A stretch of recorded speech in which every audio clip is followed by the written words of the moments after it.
Building a witness examination AI agent. 5-layer question topology. Picture this. You're in a courtroom. The witness on the stand just contradicted their own deposition from 6 months ago.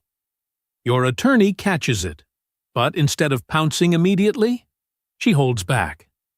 She asks 2 more seemingly innocent questions, and then, with surgical precision, she reads the deposition line back. The witness freezes. The judge leans forward. That moment didn't happen by accident. It was planned. Layer by layer, question by question. Now, what if an AI could help plan sequences like that?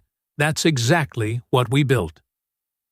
Welcome to this deep dive into the witness examination agent, an AI system designed around a 5-layer question topology for structuring cross-examinations, direct examinations, and everything in between. I'm going to walk you through the architecture, the evolution from version 1 to version 4, and the hard lessons we learned along the way. Let's start with why this even matters. Witness examination is, without exaggeration, one of the highest skill activities in legal practice. A good cross-examination isn't just a list of questions. It's a trap made of words. Each question has to do double duty. It has to elicit useful information while simultaneously closing off escape routes for the witness. And here's the thing most people don't realize. The best trial lawyers don't improvise their questions. They map them out in advance using mental models. Some call them question trees. Others call them decision branches. We call ours a 5-layer topology. So what are the 5 layers? Let me break them down. Layer 1 is foundation. These are the questions that establish undisputed facts, things the witness has to agree with because they're already on the record. You were present at the meeting on March 15th, correct? The contract was signed by both parties, yes? Foundation questions aren't exciting, but they're essential. They lock the witness into a factual framework they can't escape later. Layer 2 is probing. This is where you start testing the edges. You're looking for inconsistencies, gaps in memory, or areas where the witness's account doesn't quite line up with the documents. You mentioned the conversation lasted about 10 minutes, but the phone records show a 3-minute call. Can you help me understand that? Layer 3 is confrontation. Now you're bringing the contradictions front and center. You've laid the foundation, you've probed the weak spots, and now you're presenting the witness with evidence that conflicts with their testimony. This is where preparation meets execution. Layer 4 is what we call pivot. These are conditional questions. If the witness answers A, you go down path X. If they answer B, you go down path Y. This is the branching logic that separates adequate examination from masterful examination. And layer 5 is synthesis. These are the closing questions that tie everything together for the judge or jury. They don't introduce new information. They frame what's already been established into a narrative. So, to summarize, you didn't read the contract, you didn't attend the meeting, and you're asking this court to believe you understood the terms. Now, the AI agent doesn't just generate questions.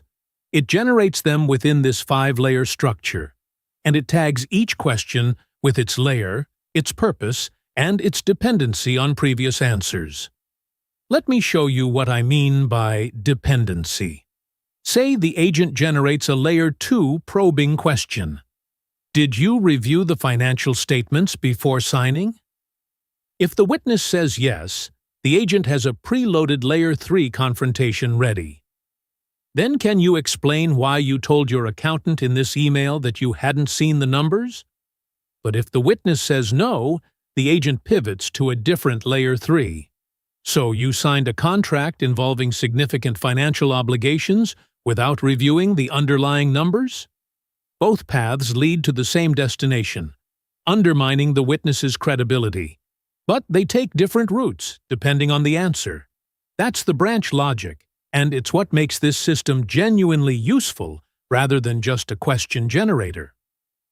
Let me take you through the evolution, because we didn't start here.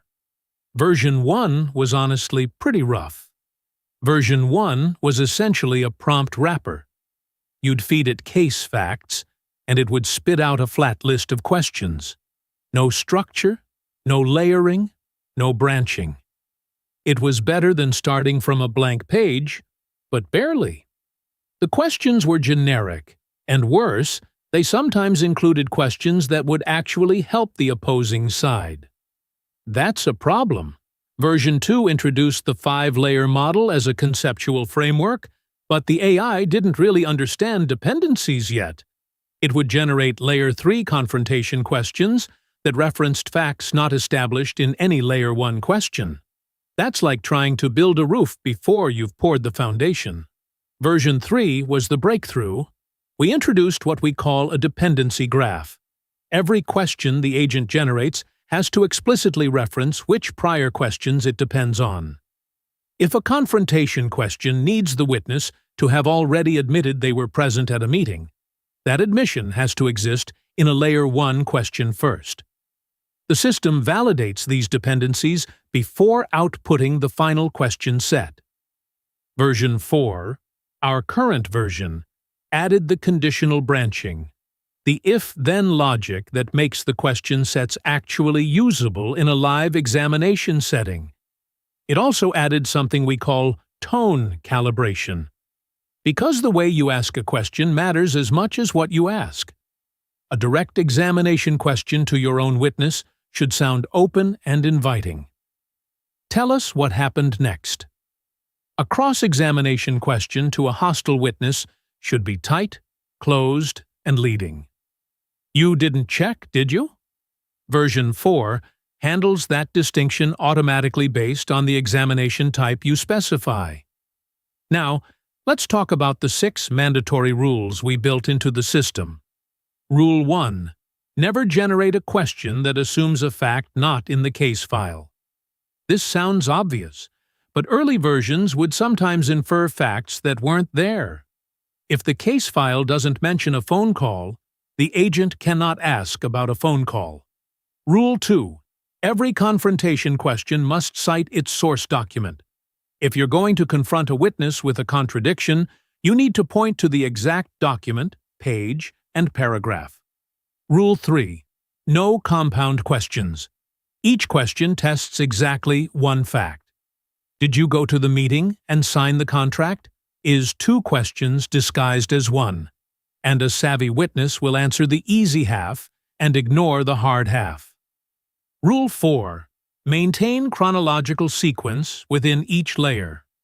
Jumping around in time confuses everyone: the witness, the judge, and the jury. Rule 5.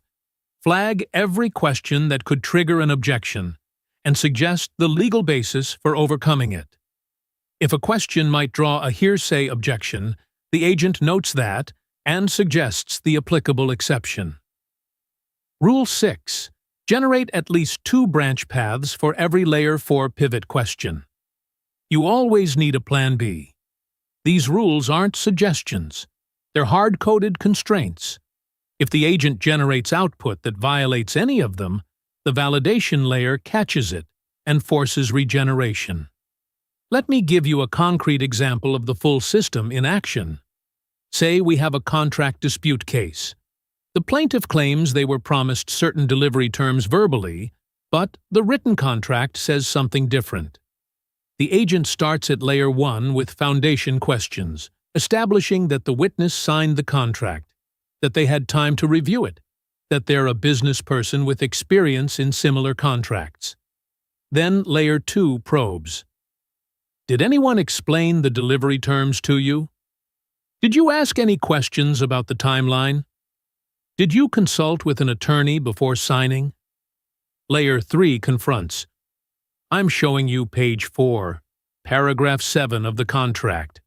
It states delivery within 90 days. You see that? Followed by, but you just testified you were promised 30 days. Can you point to anything in writing that supports 30 days? Layer 4 pivots based on the expected answer. If the witness claims there's an email, the agent has follow-up questions ready to test the email's authenticity and context. If the witness admits there's nothing in writing, the agent moves to synthesis. Layer 5 ties it together. So the only document both parties signed says 90 days. You had the opportunity to read it. You're an experienced business person, and your only basis for 30 days is a conversation you say you remember from over a year ago. That's the 5-layer topology in action. Now, I want to be honest about the limitations.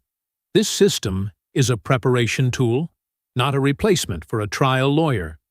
Live examinations are unpredictable. Witnesses say things nobody anticipated. Judges sustain objections you didn't expect. The courtroom is a living environment, and no AI can fully simulate it. What this agent does is make preparation dramatically more thorough and systematic. In our testing across 14 mock examination scenarios, attorneys using the agent's output spent 40% less time on preparation while producing question sets that covered, on average, 23% more factual issues than their manual preparation. Those numbers matter, because in litigation, the examination you didn't prepare for is the one that goes wrong. Looking ahead, we're exploring real-time adaptation, feeding live testimony transcripts back into the system so it can suggest follow-up questions on the fly. We're also working on witness profiling, where the agent analyzes a witness's prior testimony patterns across multiple depositions to predict how they're likely to respond. But the core insight hasn't changed since version 1. Witness examination is fundamentally about structure, and structure is something AI can genuinely help with. Thanks for watching. If you found this useful, consider subscribing. We're doing deep dives on every agent in this legal AI system. Next up, we're covering the legal brief writing agent and its quality scoring system. I'll see you there. The end.